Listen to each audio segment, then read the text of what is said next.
Hey guys, welcome back. Triumph Day 27 here. Triumph Day 27 was all about the abs. And to start out, I did an L-sit, which I haven't recorded in a while. And I haven't done them as often as I used to.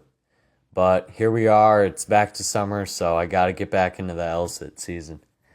L-sits are great for your hips, and they're really just gonna focus on that front part of your abs. It's really just good for a foundation for anyone.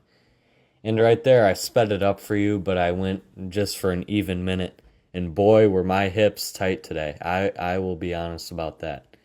My hips were tight like no other on this day. So, you really just gotta be aware, because I should have done my hip stretches before, but I had ended up doing them after this, which was obviously not in the correct order. And this is what really goes on during my 2 minute breaks. Just playing basketball for my 2 minutes. Just set a 2 minute stopwatch, play some basketball. But what I'm doing right now is I'm just doing what I call hanging abs, but really all it is you're hanging on the pull-up bar, and you're doing knee tucks, and then you're doing your leg raises. So this is also helping your hips, because it's like that one leg raise that you do every other time. It's basically the L-sit position. So it's working, this is really just working on your front part of your abs. So like anyone that's just trying to develop the first stage of their abs, like that first look, that's what you want to work on. And that will carve you out over time. But it takes many, many, many reps, like hundreds, thousands, like I've probably done a few thousand reps of that on the pull-up bar by now, but yeah, it takes time to carve you out by just doing this. So I recommend you do other ones. But if you do this, this will build your foundation in ab strength. Also build hip strength and flexibility, which everyone needs. It's a critical part of being an athlete and just working out in general. But I was going for 4 sets of 13. 4 sets of 13. That's what I've been liking lately. I've been liking the 4x13, because usually I go by 2x26, because I'm going to be honest, 26 is just my favorite number. But I don't know. I've been just doing 4x13 because I have to, one, take less amount of breaks in between everything. And it's like I only have to take maybe 2 minute breaks at the most. And just, it feels better. It feels like I'm still getting the same amount of work in. But here, I'm doing an ab circuit. And this is where I go all out on the kettlebell crunches.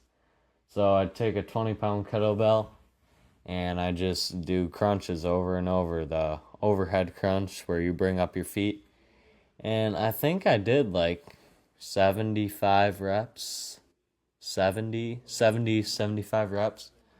And I stopped earlier, but then after this, I just kept going, because I wanted to test out like my mental aspect of my exercise, because like I've done this with pull-ups too. I've figured some out. Like your body will go out way after like your mind. Like if your mind gives up, then you're done. But if you tell your mind that you're not gonna stop, like your body can do amazing things if you just tell it not to stop. It's amazing.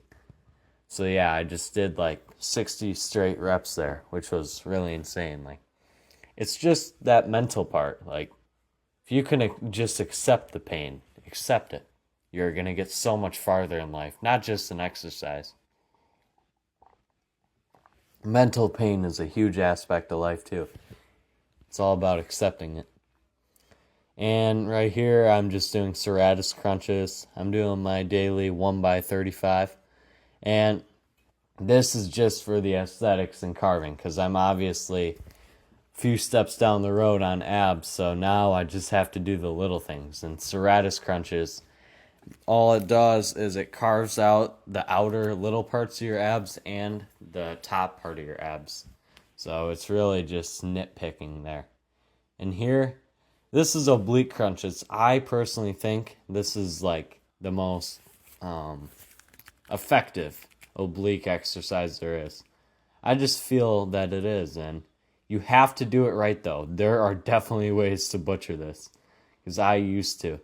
Like, I used to not bring my hand back over my head sometimes. Like, there are ways to mess this exercise up, so you've got to make sure you're doing your oblique crunches right. And everyone needs to work on their obliques because it's a crucial part of your abs.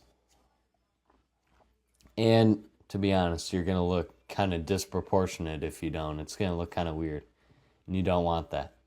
You can tell that I'm developed in all areas of my abs, and that's what you want. You don't want to be like underdeveloped in any other area. And then right after this, I have shoulder taps to end it off. So it was a pretty quick ab workout today. It took about half an hour, maybe 45 minutes at the most. Can't be completely sure. It was like 35, 45 minutes. But this is something easy that you can do. Everyone can be accessible to this. Like, everyone is accessible to just a floor, a ground. Like, fine, if you don't got a floor, you got ground. There's ground everywhere. Like, you just find somewhere to try this. Like, everyone can do this. And if you can't find parallettes, then you can just do L-sits with your hand. There are no excuses for this. And there are bars everywhere, so no excuses for the hanging abs either. But shoulder taps are just for the shoulder strength and the front part of your abs. But that's all I got for you guys today. I really hope you guys enjoyed. See y'all soon. Keep getting better every day.